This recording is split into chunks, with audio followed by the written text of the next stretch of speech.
அந்த பொண்ணின் பேர்ல சத்தியம் பண்ணாதான் நீங்க வந்து கடனாளி ஆயிடுவீங்க. தேவாலயத்தின் பேர்ல சத்தியம் பண்ணா அதனால ஒரு பிரச்சனையும் இல்லை, அதனால ஒண்ணுமே இல்லை.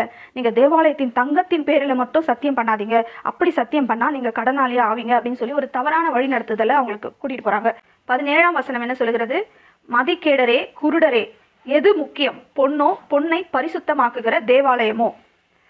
இப்ப என்ன சொல்றாரு? கூட குருடரேன்னு சொல்றது இல்லாம மதிகேடரேன்னு சொல்றாரு. மதிகேடரேனா முட்டாள்களே, எது முக்கியம்? எது முக்கியம்னே உங்களுக்கு தெரியல. தேவாலயம் முக்கியமா, தேவாலயத்துக்குள்ள இருக்கிற அந்த பொண்ணு, அந்த தங்கம் உங்களுக்கு முக்கியமா? எது உங்களுக்கு முக்கியன்றதே விளங்கலையே. முட்டாள்களை போல செயல்படுறீங்க. நீங்க முட்டாள்களா இருக்கிறது இல்லாம உங்களை பின்பற்றி வருகிற அந்த மக்களையும் முட்டாள்தனமா நடத்துறீங்க, முட்டாளாக்குகிறீர்கள் அவர்களை அப்படின்னு சொல்லி இந்த இடத்துல கிறிஸ்து சொல்றாரு. எது முக்கியம்?